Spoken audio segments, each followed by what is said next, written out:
প্রথমে ধরবেন, তারপর টিপবেন, তারপর লাগাবেন, তারপর ভেজাবেন, তারপর হালকা ঘষাঘষি করবেন, তারপর সাদা সাদা পদার্থগুলো ফেলে দেবেন। কি বুঝলেন? আরে দাঁত দাঁত মাজবেন কি করে সেটা বললাম আমি। প্রত্যেকদিন 2 বার করে দাঁত মাজবেন, দাঁত খুব ভালো থাকবে, বুঝলেন? সবসময় কি যে আপনারা ভাবেন না।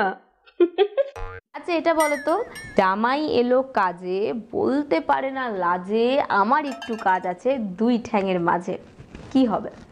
যদি জানা থাকে এক্ষুনি আমাকেও জানাও, আর যদি জানা না থাকে তাহলে আমি বলে দিই, তোমাকে জানিয়ে দিচ্ছি। উত্তরটা হবে গরুর দুধ দোয়ানো।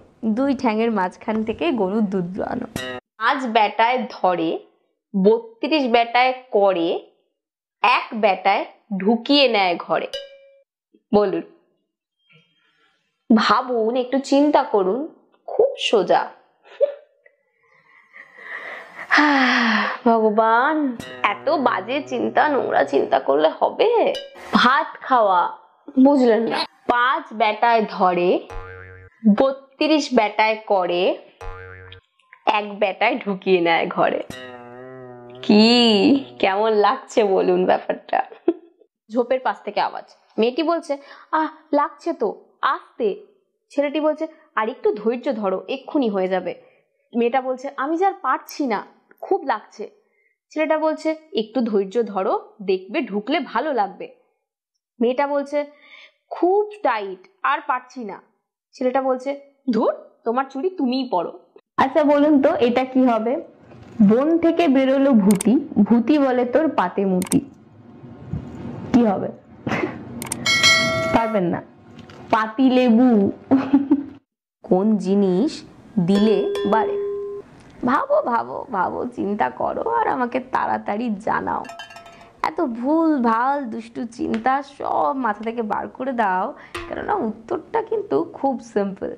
আর যারা যারা বুঝতে পারছো না কোন জিনিস দিলে বাড়ে, তাদেরকে বলি উত্তরটা হবে বিদ্যা। বিদ্যা দিলে কিন্তু বাড়ে। এমন কি জিনিস, এমন কি জিনিস যেটা গরুর 4টে কিন্তু মেয়েদের 2টো? বলো তো দেখি। এই কোয়েশ্চেনটা শুনে তোমার মনে অনেক ভুলভাল প্রশ্নর উত্তর আসতেই পারে।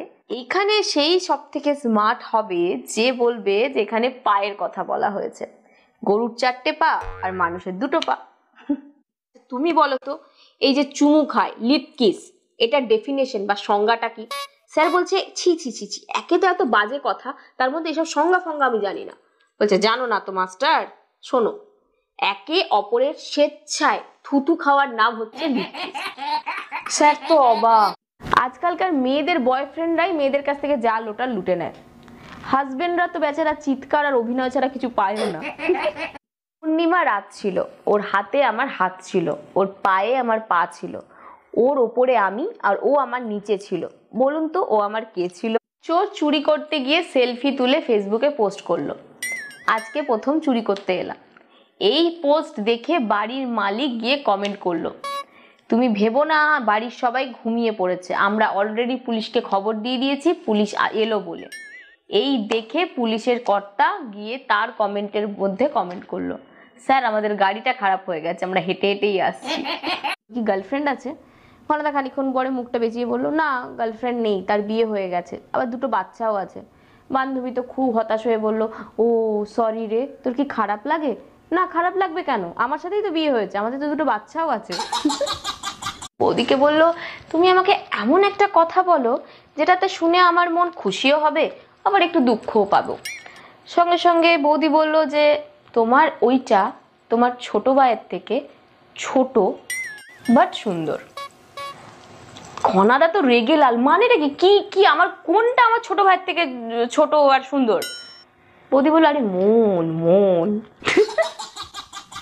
যার কাছে আছে হাত ধরে করতে হয়, যার কাছে নেই আঙুল ঢুকিয়ে কাজ চালায়। ভাবুন ভাবুন, আর উত্তরটা জানলে কমেন্ট করুন। কি উল্টোপাল্টা চিন্তা হচ্ছে তো? আরে টুথব্রাশ। গৃহপ্রবেশ তো 2 বার হলো, কিন্তু গৃহ শান্তি হলো না। বেশ ঠান্ডা ঠান্ডা ওয়েদার, মাঝ রাত, হঠাৎই বৌদি কাপড় খুলতে খুলতে ঘনাদার দিকে এগোলো, এগিয়ে বলল, এবার তুমি বুঝতে পারছো তো তোমায় কি করতে হবে? ঘনাদার সঙ্গে সঙ্গে তেড়ে মেরে উঠে বলল, তোর গুষ্টির কাঁথায়, এত রাতে আমি কাপড় কাচতে পারবো না।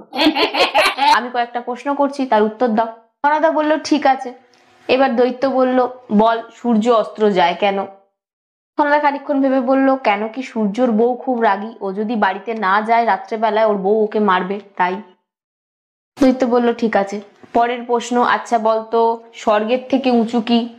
ঘনাদা খানিকক্ষণ ভেবে বলল, কেন দুটান গাঁজা, খেলে স্বর্গ মর্ত পাতাল কিছুই হদিস থাকে না। দৈত্য বলল আচ্ছা ঠিক আছে, এটাও ঠিক আছে। এবার বল কার পরাজয় অসম্ভব? এবার তো ঘনাদা চিন্তায় পড়ে গেল। খানিকক্ষণ ভেবে ঘনাদা বলল, ঝগড়াতে নারীদের পরাজয় অসম্ভব, মানে ঝগড়া হলে সেখানে মেয়েদের পরাজয় অসম্ভব। লিফট থেকে তাড়াতাড়ি বেরোনোর চক্করে ঘনাদা নিজের কুনুই দিয়ে একটি মেয়েকে জোরে ঘুষি মেরে ফেললেন। ঘুষি মারার সাথে সাথে ঘনাদার বক্তব্য, আপনার মনটাও যদি আপনার শরীরের মতো নরম হয়, আপনি আমাকে নিশ্চয়ই ক্ষমা করে দেবেন। মেয়েটি খানিকক্ষণ ভেবে বলল, আপনার ক্ষেপণাস্ত্র যদি আপনার কুনুইয়ের মতো শক্ত হয়, আপনি নিশ্চয়ই আজকে 420 নম্বর রুমে চলে আসবেন। তখন বেশ ছোট, একদিন স্কুল থেকে ফিরে এসে বাবাকে বলল, মানে ঘনাদাকে বলল, বাবা জানো আমার স্কুলে একটা নতুন ম্যাম এসছে, হেভি দেখতে। ঘনাদা তাকে মেরে বলল, এইসব আবার কি কথা, তুই জানিস না ম্যাডাম মায়ের মতো হয়। রাজু রেগে গিয়ে বলল, হ্যাঁ তুমি তো সবসময় নিজের কথাই ভাবো। হাসি পাচ্ছে তো? পাচ্ছে? এক্ষুনি ভিডিওটা পজ করুন, পজ করে গিয়ে একটা লাইক করে তারপরে আবার ফিরে আসুন। আগে পিছে দুদিকেই করবো নাকি শুধু সামনে? চিৎ করে ফেলে উপুর করে করে এমন করান করে গয়না শুদ্ধ নড়ে। কি হবে ভাবো ভাবো ভাবো, আর ভেবে যদি বুঝতে পারো কি হবে আমাকে কমেন্ট করে জানাও। আর যারা যারা ভাবতে পারছো না বা বুঝতে পারছো না, আমি বলে দিচ্ছি উত্তরটা হবে শিলনোড়া।